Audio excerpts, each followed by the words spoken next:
तिवसा पोलिसांना गुरुदेव नगर गाव दारूबंदी मुक्त करण्यात यावं याकरता ग्रामपंचायत प्रशासनाने घेतलेल्या महत्त्वपूर्ण ठरावाची प्रत तिवसा पोलीस यासह राज्य शुल्क उत्पादन विभाग यांना सादर करण्यात आली होती।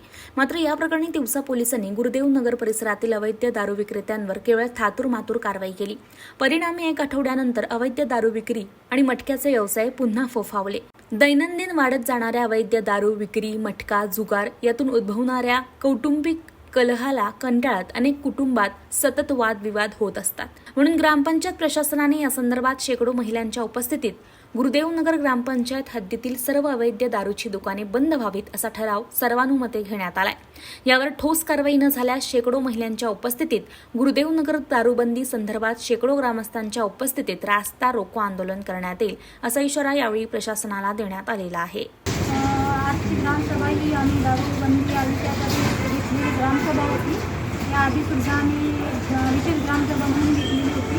ग्रामसभेत आम्ही तिवसा पोलीस स्टेशनला सुद्धा एक निवेदन दिलं होतं, BDO साहेबांना दिलं होतं, तहसीलदार साहेबांना पण दिलं होतं, पण कोणीच त्या ग्रामसभेत हजर झाले नाही। त्यानंतर आम्ही परत एक दुसरी ग्रामसभा लावली।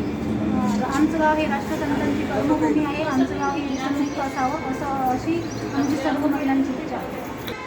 8 ते 10 वर्ष मला तर नाही आठवत की मी जेव्हापासून सरपंच आहे किंवा मी 12-13 वर्ष झाले माझ्या लग्नाला, मी या गावची सून आहे, तेव्हापासून काही तिवसा पोलीस स्टेशननं कारवाई केली असेल मला असं वाटतं। एक आम्ही तिवसा पोलीस स्टेशनला दिलं, एक तहसीलदार साहेबांना दिलं, एक BDO साहेबांना दिलं आणि कालच्या तारखेत एक उत्पादन शुल्क त्यांना एक निवेदन दिलं, एक SP ऑफिसला दिलं आणि एक चांदोली